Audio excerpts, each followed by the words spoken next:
Hello दोस्तों, आज मैं आपके लिए शिक्षा अधिकार अधिनियम 2009 से संबंधित महत्वपूर्ण जानकारी लेके आया हूँ। अगर आप इस चैनल पर पहली बार आए तो चैनल को सब्सक्राइब करें। 86वें संविधान संशोधन अधिनियम 2002 के तहत निःशुल्क एवं अनिवार्य बाल शिक्षा अधिकार अधिनियम 2009 को व 1 अप्रैल 2010 को संपूर्ण भारत में लागू किया गया था, जो कि एक राज्य छोड़कर जम्मू कश्मीर राज्य को छोड़कर संपूर्ण भारत में यह अधिकार अधिनियम लागू कर दिया गया था। भारत निःशुल्क एवं अनिवार्य शिक्षा बाल अधिकार अधिनियम लागू करने वाला 135वां देश बना था। इसमें जम्मू कश्मीर में 31 अक्टूबर 2019 को आरटीई लागू कर दिया गया। राज्यसभा द्वारा आरटीई को 20 जुलाई 2009 को पारित किया गया। लोकसभा में आरटीई को 4 अगस्त 2009 को पारित किया गया। राष्ट्रपति द्वारा 26 अगस्त 2009 को पारित किया गया था। आरटीई लागू कर भारत में 1 अप्रैल 2010 को संपूर्ण भारत में आरटीई को लागू कर दिया गया, जिसमें वर्तमान में 7 अध्याय और 39 धाराएं हैं और एक अनुसूची। अध्याय 1 में प्रारंभिक शिक्षा से संबंधित है, जिसमें 1 से लेकर 2 धाराएं आती हैं। सेकंड अध्याय में निःशुल्क एवं अनिवार्य शिक्षा का अधिकार अधिनियम 3 से 5 तक। अध्याय 3 में समुचित सरकार, स्थानीय प्राधिकारी एवं माता पिता की कर्तव्य, इसमें 6 से लेकर 11 तक की धाराओं को शामिल किया गया है।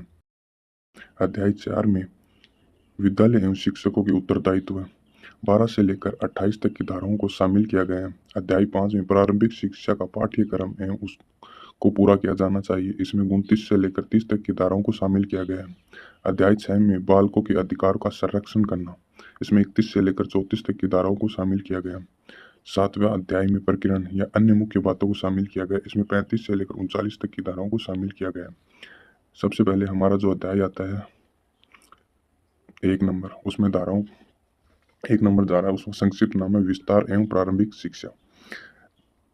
निःशुल्क एवं अनिवार्य शिक्षा बाल अधिकार अधिनियम 2009 को लागू किया गया था। इसका विस्तार संपूर्ण भारत में जम्मू कश्मीर राज्य को छोड़कर पूरे भारत में 1 अप्रैल 2010 को लागू किया गया था। धारा 2 के अंदर विशेष शब्दावलियों को शामिल किया गया है। बालक, जिससे 6 से 14 वर्ष के बालक एवं बालिकाएं दोनों को शामिल किया। प्रारंभिक शिक्षा है, कक्षा 1 से लेकर 8वीं तक के सभी बच्चों को शिक्षा दी जाएगी। असुविधाग्रस्त क्षेत्र के बालकों को, अनुसूचित जाति एवं अनुसूचित जनजाति, सामाजिक, सांस्कृतिक, भौतिक, भौगोलिक और शैक्षिक दृष्टि से पिछड़े क्षेत्र के सभी लोगों को समान शिक्षा प्राप्त करने का अधिकार लागू किया गया। दुर्बल वर्ग के बालक, गरीबी रेखा के नीचे जीवन यापन करते हुए बालक, जिनकी वार्षिक आय 2.5 लाख रुपए से कम हो, वो बच्चे गरीबी रेखा के अंदर आते हैं। अनुवीक्षण प्रक्रिया, विद्यालय के प्रवेश देते समय बालक से ली जाने वाली प्रवेश परीक्षा। अध्याय 2 में, इसमें धारा 3 में बताया गया कि 6 से 14 वर्ष के बालकों के पास के ही विद्यालय में निःशुल्क एवं अनिवार्य शिक्षा प्राप्त करने का अधिकार उनको प्राप्त है। धारा 4 में अनामांकित या स्कूल बीच में छोड़ चुके बच्चों को उनकी आयु के अनुसार कक्षा के अंदर प्रवेश मिलेगा तथा बालकों को अन्य बालकों के समान रहने के लिए विशेष प्रशिक्षण प्राप्त करने का अधिकार होगा। नेक्स्ट धारा है 5 नंबर, प्रत्येक बालक को प्रारंभिक शिक्षा पूर्ण करने तक एक विद्यालय से दूसरे विद्यालय में स्थानांतरण करने का अधिकार प्राप्त होगा। अध्याय 3 में, नेक्स्ट अध्याय आता है हमारा 3 नंबर। इसमें धारा 6 में आरटी लागू होने के 3 वर्षों के अंदर ऐसे स्थान पर विद्यालय स्थापित किए जाएंगे जहां विद्यालय नहीं है। प्रत्येक 1 किलोमीटर के क्षेत्र में एक प्राथमिक विद्यालय, प्रत्येक 2 किलोमीटर के क्षेत्र में एक उच्च प्राथमिक विद्यालय स्थापित किया जाएगा। धारा 7 में बताया गया है कि आरटीई के संबंध में केंद्र सरकार और राज्य सरकार में आर्थिक अनुदान का अनुपात वर्तमान में 60.40 और पूर्वोत्तर राज्यों में 90:10 रहा है। धारा 8 में समुचित सरकार के कर्तव्य, धारा 9 के अंदर स्थानीय प्राधिकारी के कर्तव्य को शामिल किया गया। धारा 10 में माता पिता एवं संरक्षण के कर्तव्य हैं और बालकों को निःशुल्क एवं अनिवार्य शिक्षा प्रदान की जाए। धारा 11 के अंदर बताया गया कि 3 से 6 वर्ष के बालकों के लिए विद्यालय पूर्व शिक्षा प्रदान करने की व्यवस्था समुचित सरकार के द्वारा की जाएगी। विद्यालय पूर्व शिक्षा एवं देख रेख में आंगनबाड़ी में होगी। नेक्स्ट अध्याय आता है हमारा 4। इसमें धारा 12 में निजी विद्यालयों में भी कमजोर वर्ग के बालकों को 25% सीट को आरक्षित की जाएंगी। धारा 13 में बताया गया है कि यदि कोई विद्यालय अन्वीक्षण प्रवेश प्रक्रिया का संचालन करता है तो पहली बार 25,000 रुपये का उन पर जुर्माना लगेगा तथा आगे 50,000 रुपये का जुर्माना उन पर 50,000 रुपये का जुर्माना लगाया जाएगा। यदि कोई विद्यालय बालक के प्रति व्यक्ति या किसी से फीस लेता है तो उस विद्यालय के ऊपर 10 गुना जुर्माना लगाया जाएगा। धारा 14 प्राथमिक शिक्षा में प्रवेश के लिए जन्म प्रमाण पत्र या अन्य कोई दस्तावेज आयु का आधार होगा, परंतु किसी बालक की आयु के सबूत न होने पर भी विद्यालय में उसके प्रवेश से मना नहीं किया जा सकता। अगर किसी भी बच्चे के पास कोई उसके जन्म से संबंधित कोई प्रमाण नहीं हो तो भी वो विद्यालय में अपना प्रवेश ले सकता है। धारा 15 के अंदर बताया गया कि बालक को विद्यालय में प्रवेश सरकार के द्वारा निर्धारित की गई तिथि के अनुसार ही दिया जाएगा, लेकिन किसी भी परिस्थिति में बालक को विद्यालय में प्रवेश से वंचित नहीं किया जाएगा। धारा 16 में बताया गया कि प्राथमिक शिक्षा में किसी भी बालक को फेल नहीं किया जाएगा और न ही बालक को विद्यालय से निकाला जाएगा।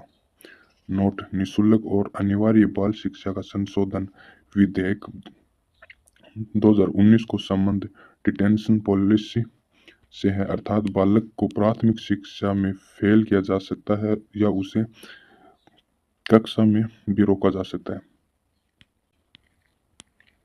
धारा 17 में बताया गया कि बालक को शारीरिक और मानसिक रूप से प्रताड़ित नहीं किया जा सकता और न ही उनको अपमानजनक शब्दों को काम में लिया जा सकता है।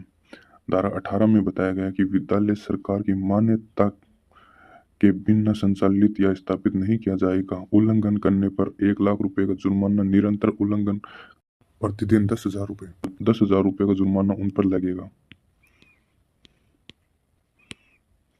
धारा 19 में विद्यालय के मान या मानक विद्यालय भवन, पुस्तकालय, प्रयोगशाला, प्रधानाध्यापक कक्षा, शौचालय आदि होंगे। धारा 20 में केंद्र सरकार आरटीई में संशोधन कर सकती है। धारा 21 में बताया गया है कि विद्यालय प्रबंधन समिति एसएमसी सदस्य संख्या 16 होगी, जिसमें 3.4% सदस्य अभिभावक, अध्यक्ष इसमें अभिभावक, उपाध्यक्ष अभिभावक, सचिव, प्रधानाध्यापक और महिला सदस्य इसमें 50% होगी। धारा 22 में विद्यालय का विकास योजना। धारा 23 में बताया गया अध्यापक पद की योग्यता। धारा 24 में अध्यापक के कार्य एवं कर्तव्य को शामिल किया गया है। नेक्स्ट धारा 25 में छात्र शिक्षकों का अनुपात। कक्षा 1 से लेकर 60 छात्रों पर 2 शिक्षक होंगे और 61 से 90 तक के छात्रों के मध्य 3 शिक्षकों को लगाया जाएगा और 91 से 120 छात्रों के मध्य 4 शिक्षकों को, 121 से लेकर 200 तक के छात्रों के मध्य 5 शिक्षक, कक्षा 1 से 5वीं तक प्राथमिक शिक्षा तक छात्र शिक्षक अनुपात 30:1 होना चाहिए, परंतु 200 से अधिक छात्र होने पर छात्र शिक्षक अनुपात 40:1 होता है। कक्षा 1 से लेकर 5 तक शिक्षण घंटे 800 होंगे और एवं शिक्षण दिवस होंगे 200। कक्षा 6 से 8 तक के 35 छात्रों के मध्य 1 शिक्षक होंगे और 36 से 70 छात्रों के मध्य 2 शिक्षक और 71 से 100 के बीच छात्रों में 3 शिक्षकों को अलाउ किया जाएगा। 100 से अधिक छात्र होने पर 1 प्रधानाध्यापक को लगाया जाएगा। कक्षा 6 से 8 तक के बच्चों को जो शिक्षा का अनुपात वो 35:1 होगा।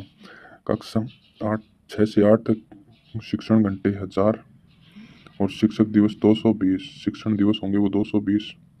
धारा 26 में बताया गया कि सरकारी विद्यालयों में कुल स्वीकृति पद में से 10% से अधिक पद रिक्त नहीं रहेंगे।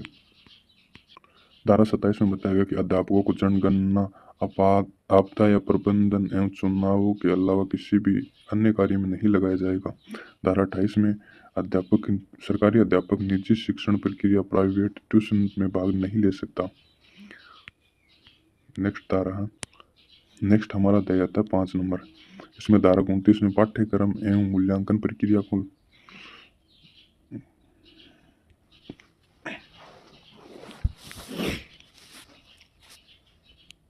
नेक्स्ट अध्याय आता है 5 नंबर। धारा 29 में बताया गया कि पाठ्यक्रम एवं मूल्यांकन प्रक्रिया को लागू किया गया एवं धारा 30 में कक्षा 8 की शिक्षा पूर्ण होने पर प्रमाण पत्र दिया जाएगा। अध्याय 6 में धारा 31 में बालक अधिकार संरक्षण अधिनियम 2005 के अनुसार बालकों के अधिकारों की रक्षा करने के लिए राष्ट्रीय स्तर पर राष्ट्रीय बालक अधिकार संरक्षण आयोग एवं राज्य स्तर पर राज्य बालक अधिकार संरक्षण आयोग गठित किए जाएंगे।